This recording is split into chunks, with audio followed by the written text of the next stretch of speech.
બજેટમાં આવકવેરાને લઈને મોટી રાહત આપવામાં આવી છે। નવી કર વ્યવસ્થા હેઠળ હવે 12 લાખ રૂપિયા સુધીની આવક પર કોઈ કર નહીં લાગે, ત્યારે આ બજેટને કોઈ આવકારી રહ્યું છે।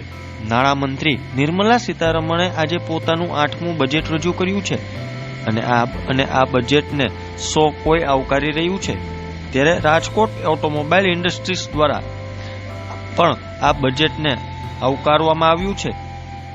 મશીનરી ટૂલ્સ એસોસિએશનના પ્રમુખ લોકલ ન્યૂઝ 18 દ્વારા વાતચીત કરતા જણાવ્યું હતું કે આ બજેટ ખૂબ આવકારદાયક છે। આ બજેટ ફૂલ ગુલાબી બજેટ છે। મધ્યમ વર્ગના લોકો માટે ખૂબ જ ફાયદાકારક આ બજેટ છે। એમએસએમઈ સેક્ટરને પણ સારું બૂસ્ટ આપવામાં આવ્યું છે। આ બજેટને એમએસએમઈ સેક્ટરને ખૂબ મોટો ફાયદો થશે। રાજકોટ ઉદ્યોગ પ્રધાન છે।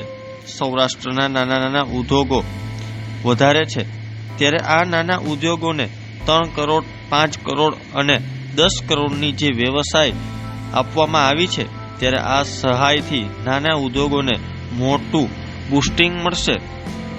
આ બજેટથી નાના ઉદ્યોગને ખૂબ જ ફાયદો થશે।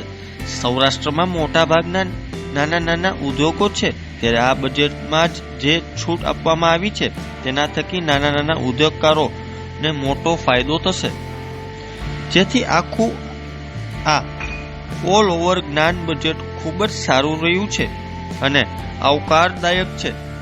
ત્યારે જુઓ અમારો ખાસ અહેવાલ।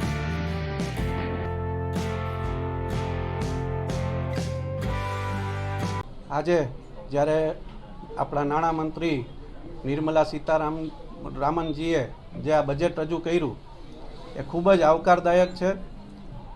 રાજકોટને એઝ એ એમએસએમઈ ખૂબ જ આમાં સહાયો આપવામાં આવી છે।